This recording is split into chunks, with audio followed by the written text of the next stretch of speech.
to do it. Yeah. And then you can tell he's very funny. He's very funny. And I'm watching the game. I watch every single game. I don't miss a Clippers game. And I'm watching on TV. And then I'm like, we won. And we won. And then I look down on my phone and it just said email from Blake Griffin. He legitimately walked into the locker room and then emailed me. And that was like enough for me. I was like, that's it.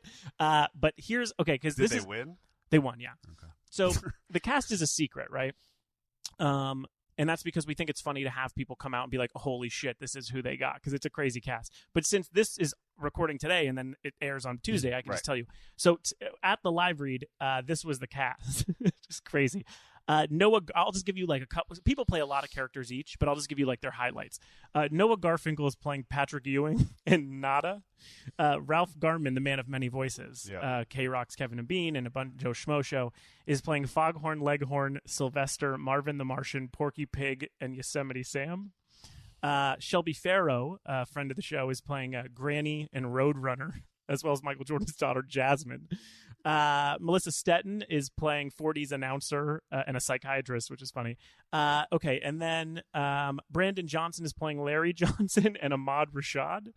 Gerard Carmichael, the very funny, brilliant stand-up. It would have been funny if you just got Ahmad Rashad to play himself. Just to come and just be himself. I wanted to get this person. Gerard Carmichael plays Muggsy Bogues, but I wanted Muggsy Bogues so bad. I feel like other than maybe the fact he doesn't live in L.A., probably not that hard. I probably could have. Gerard Carmichael also plays Michael Jordan's father. Okay, so then Sean O'Connor plays a bunch, including Del Harris and Larry Bird. Ben Schwartz plays Zilch, which is a very big role because I put all the Monstars basically into one, which is Zilch. What are the other ones here? Are so funny. Danielle Fishel from Boy Meets World is playing Lola Bunny, and Nick Van Exel. Nick Kroll, the very funny, is playing Daffy Duck and Bill Murray. Seth Green is our Bugs Bunny, as I said. Michael Jordan is Blake Griffin. And then my big surprise of the night is that we got Charles Barkley and Swackhammer to be played by DeAndre Jordan. Swaghammer? Swackhammer, the main villain. I'm going to be honest, I've never seen Space Jam. Well, tonight you're coming and you're going to learn. I've seen Un Chien Andalou by Buñuel, but I have not seen Space Jam. Weirdly, it's influenced by Yeah, they're Buñuel. very similar. Yeah, very similar movies. The same theme. It's about beating an alien basketball team, right? Mm-hmm. Yeah, that's how it is in the movie Space Jam as well. Perfect. Well, that's it. Getoponjensen.tumblr.com. We talk very fast. Everything is chronicled over there by a friend and fan of the show, Jordan Rowland. Again, if you learn something, you can go to this, getoponjensen.tumblr.com. All the links will be there, and you could learn more about it. And then at getoponjensen, that's a Twitter account. All week, I usually man it and talk back to you guys if you have questions, or if you just want to shit on us, which seems pretty common. Okay, so that's it. We're getting into format now. Yep. The goal is we bring in a guest. That guest brings in three things. Goal. What if we usually didn't achieve our goal? Doesn't always happen. Our goal is to bring in a guest. Hope failed today. You hope for the best. You just got to hope for the best. Your guest who's just been like laughing hysterically in the background the whole time. Well, that was my cat. That was Bill Murray. That wasn't the guest. We don't have guests. Not always successful. So we bring in a guest. That person brings three things. I bring three things. Maddie brings in one thing because he's less of a man. I've just realized you bring a mouse now? Yeah. But my trackpad got sticky.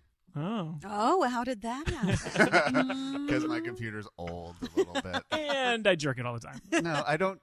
That's a weird thing. I've never understood that. Okay.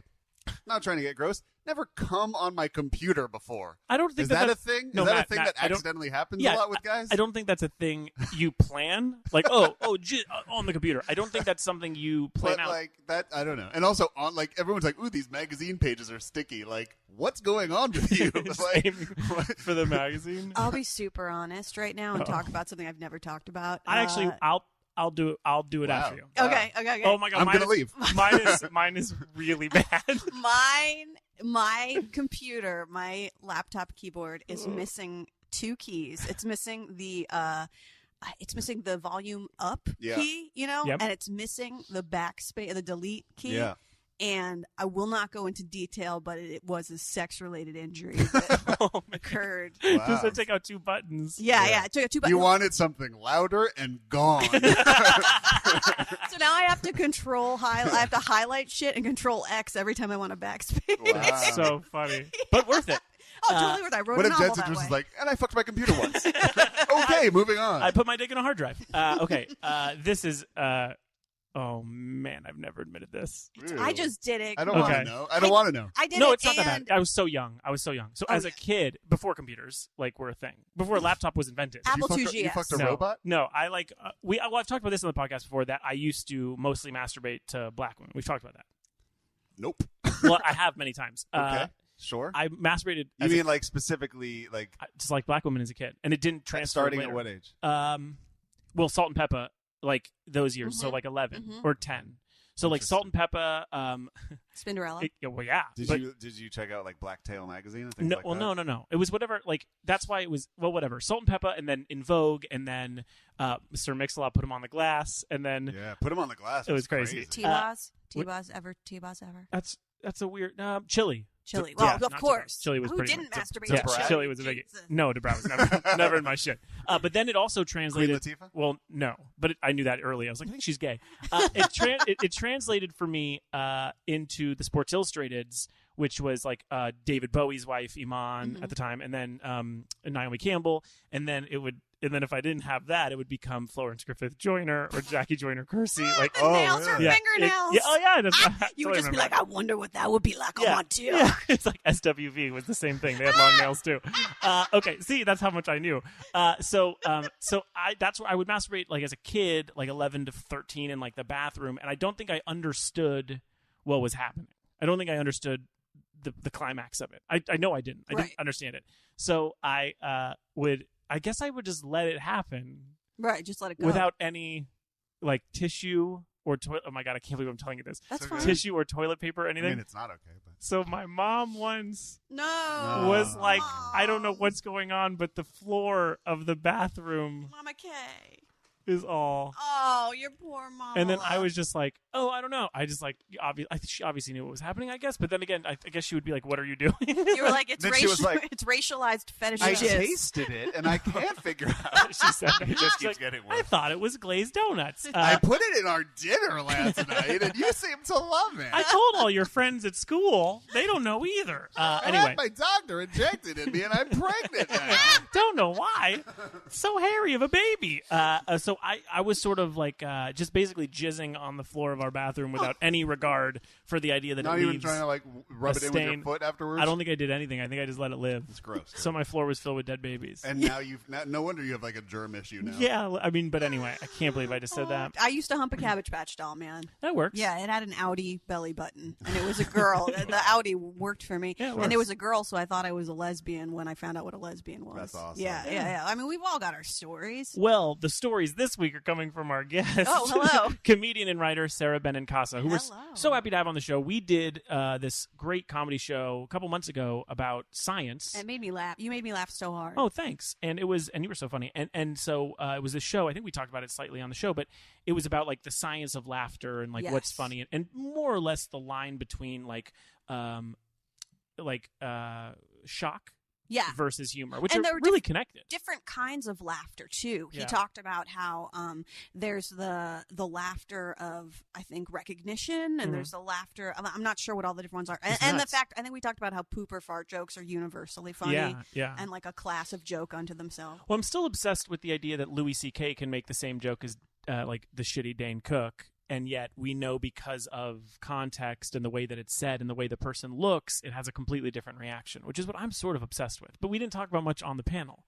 Because have you ever seen that Louis C.K. rape joke next to the Dane Cook rape joke? No, I never have. So they've put two rape jokes next to each other, and one's from Louis and one's from Dane Cook. And you read them, and even reading them, you're like, Louis is funny. Well, but they're similar jokes. It seems like a rape joke for me, I'm going to laugh at it based on whether or not I think you actually would rape a person. Absolutely. And if I think that you wouldn't, I'm going to laugh at it. And if I think that you would. It's also about your audience. Like Dane Cook's audience is frat dudes. Yeah. And idiots. Yeah. And sorority girls. Like, so you know that it's doing a different thing. Like to them, it's hitting different ears and being maybe misunderstood in a different way. Yeah, I guess environment plays a huge Whereas part. we know Louis C.K.'s audience is the smartest, a little older, a little smarter, the smartest people in the world, wearing monocles, and talking about their stocks. We. Oh wait, yeah. Want to buy? Oh, yeah. You want to play it? Yeah, I got a new Wanna Buy song. So people who didn't hear the last couple episodes, Maddie has a Hasidic Jew. This is an old story. Yeah. This just resurfaced recently. There's an Orthodox Jewish kid who is near Maddie's block who sits with a lemonade in a lemonade not stand. Not even just a shitty soda in a bucket, not even cold. Not even cold. Sits there. His parents make him, I'm sure. As you pass him, he says, "Wanna buy," like an old Jewish. That's all he says. Man. He doesn't speak English. He only speaks Hebrew. He goes, "Wanna buy," and that's it. And Maddie feels a lot of emotions passing. So I've asked people to make songs about this kid, and we've got our second song submitted today. It's called "Wanna Buy." Hold on, I have to give you the audio. And there's like lyrics. Like he wrote like a song. Yeah, this is a song about you'll learn some shit the kid. about it. Yeah. There's even a picture. I want to be able to see if I can show this picture to you guys. It's so tiny, but it actually looks like the kid. Like, yeah, he has a kid like at a lemonade stand. Yeah. All right, so this is "Wanna Buy" by Chuck Spears. Thank you, Chuck. Thank you, Chuck. Should be playing any second. I'm reloading because SoundCloud. With his mouse, with Maddie's mouse. Here we go.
So two things. First of all, feel like he went like stream of consciousness with like just whatever came out. Whatever came Number out. two, but are you wearing dope shorts? Hook. Yeah, dope hook. Dope Hook. You're also wearing shorts on the corner selling soda. Wanna buy? Do you own shorts? Yeah, okay. But I know. I mean, I think he's referring to that because I'm Top. against men wearing shorts. Yeah. Do you wear tennis shoes, and do you call them tennis shoes or sneakers or kicks? Tennis shoes. Oh, really? Really I say interesting. tennis Where are you shoes. from? From here. Oh, it must be a charming regionalism. I Interesting. got made fun of on Twitter this week for saying market. Like this is like I got this at the market. Oh, I think that's As sweet. opposed to what? Did you buy like a produce? It was a reference of like, no, I said 34 years old still buying fruit gushers at the market. I think that's What's lovely. wrong with that? What's I don't wrong know. with saying market. I guess you're supposed to say grocery store or store. No, I always say Me I'm too. going to the market. Market or supermarket. I think it's that maybe is a regional thing. Yeah. There is. I would never say grocery store. So I'm going to the market. Market is like the old country, and I like it. It's Wow. paying homage to our ancestors. Even Lauren Lapkus wrote me and was like, "That's so sweet that you say market like a 60-year-old." That's all I know. Me too. I didn't even know I'm being weird. I wrote back. That's My all I mother know. only says going to the market. Can I pick you up? Anything like I don't know anything else, but I Yeah. also still say I taped it if I'm DVRing something. So maybe I am 6 years yeah, old. but that's normal. Well, thank you so much. What was his name again? His name is Chuck Spears. Thank you, Chuck. Thank you, Chuck. And I liked the art too, Chuck Spears. Yeah, it's funny. It's like of a little kid and looks seating. Looks Yeah. great. Oh, we never mentioned, but sketch up on this. I just want to give a little She's shout so out. funny. Oh God, I have to find her name real quick. Hold on. But yeah, we have a fan who's been doing sketches of stories every week. Oh, I'm pretty sure And I she know what also- story. I'm pretty sure I know what story she's going to sketch this week. But she also Violet Flutterby On Twitter. She also is the wonderful girl who did The rap. our very first girl rap. Yeah, she's great. Forget Up and Off she's sketching This. small intricacies. And it's at Violet Flutterby. And you are awesome, and we love she's killing those sketches. So keep them coming. Well, looking through your sort of back resume, And you can see all of them on hashtag SketchUp on this. Oh, right. Hashtag right. We sort of have a weird stop in our past in common.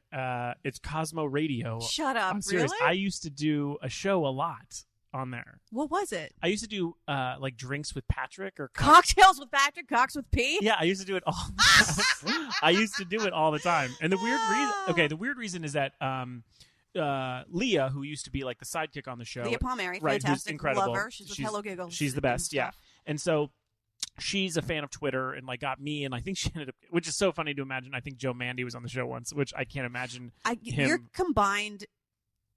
You know, and I shouldn't speak ill of former employment, but like just the fact that your combined smartness on Cosmo Radio is really funny to me. But it was like, you know what? The channel doesn't fucking exist anymore. Fuck Cosmo Radio. Oh, it doesn't exist? It doesn't exist anymore. I didn't know that. You know what? I had not fuck Cosmo Radio, but fuck not talking shit about it. I worked there. I had a boss who I loved, who I'm still friends with. I loved. Leah was originally at Maxim Radio.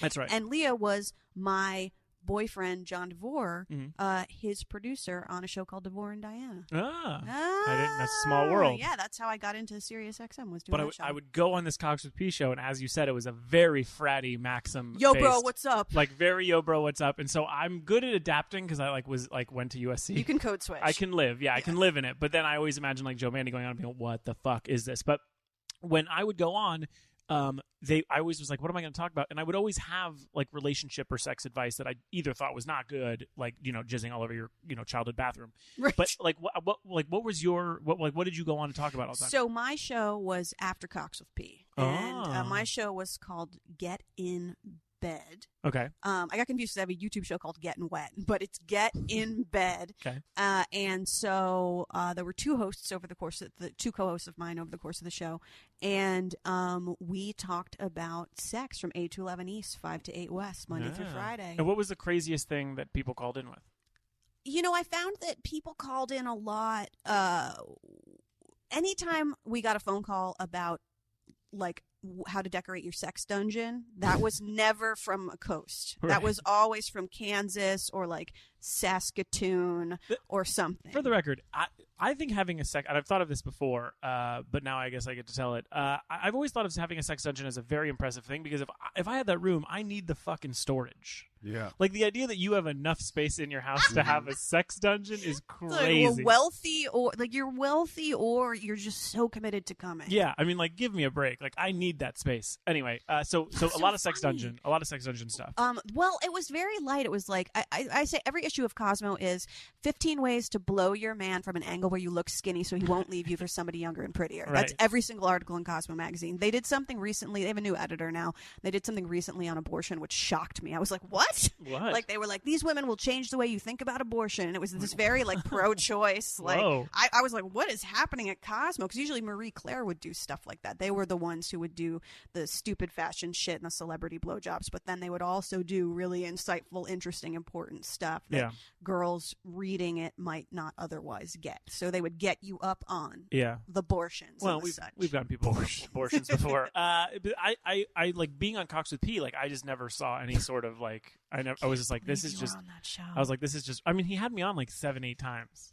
I visited. I was in studio once in New York. They invited me. I'm gonna tell my gentleman caller because John would go on that show as Smart Friend. Patrick would be like, "All right, Smart Friend," because John was a total dork. Sure. And he'd go on and he'd talk about nerdy stuff. He'd like explain nerdy stuff to Patrick because Patrick not a nerd. No. Extremely. You know who he's dating now? Well, I mean, I met a girl, an actress. Well, he's dating.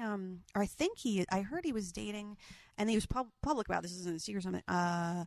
Some girl from the Vanderpump show. Oh man, I forget which. I don't know. I've never seen that show. What is he doing now? This is all four people who care about. Yeah. I don't know. I guess he's still doing a radio. I'm assuming it's Sirius XM, maybe doing sports or something. He's always good with sports. Makes sense. Yeah. That's so funny. I wish that I had known Jensen Karp back in the day. I was always on between 2008 and 2010. Yep, I was when I was in there. I would have totally had you on the show all the time. I love it. So political, but you also sort of started in like political radio also now. I did some, but I worked in 2008. Two things happened. One was that I got only two things happened in this entire world. Such a sad year. Things happened. Yeah.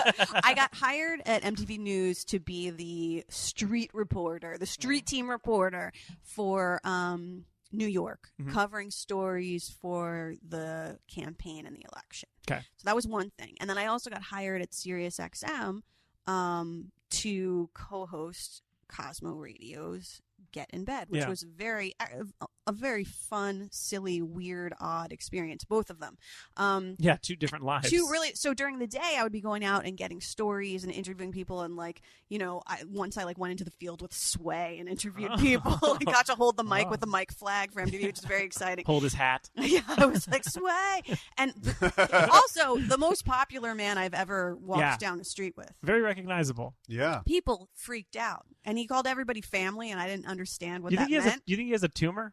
Did he say fam or family? No, he would just be like, "Hey, family, how you doing?" And I was like, "What is he related to? Like literally all people of all races and ages and socioeconomic strata in New York City?" Because he just was such a welcoming, warm, like loving presence. And all these used to call people Baby Paul. Yeah, Baby Paw.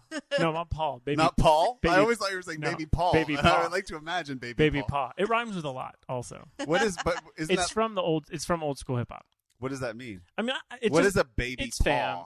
Come on, Baby Paw. It was like an old. But what's like paw, like father, like papa? Papa, can I have some groove? I don't think that's what they meant. Come, Papa, Mother's felt in the wall. I don't think that's. We must help her. I don't think that's what they meant. Come, Papa, quick now. All right, Urban With Dictionary. what haste, Papa? Come here, Baby Paw. Okay, you ready? Baby Paw. An older slang. How are you spelling it? P-A or P-A-W? P-A-W. What, like a hand? Like a dog's hand? Really? Yeah. Like a puppy's hand. Oh, baby like paw. A baby paw. That's so cute. Let me give you the definition. An older slang for friend originating in New York, no relation to your baby's daddy at all. So it's just Baby Paw is just slang. No, because it's P-A-W.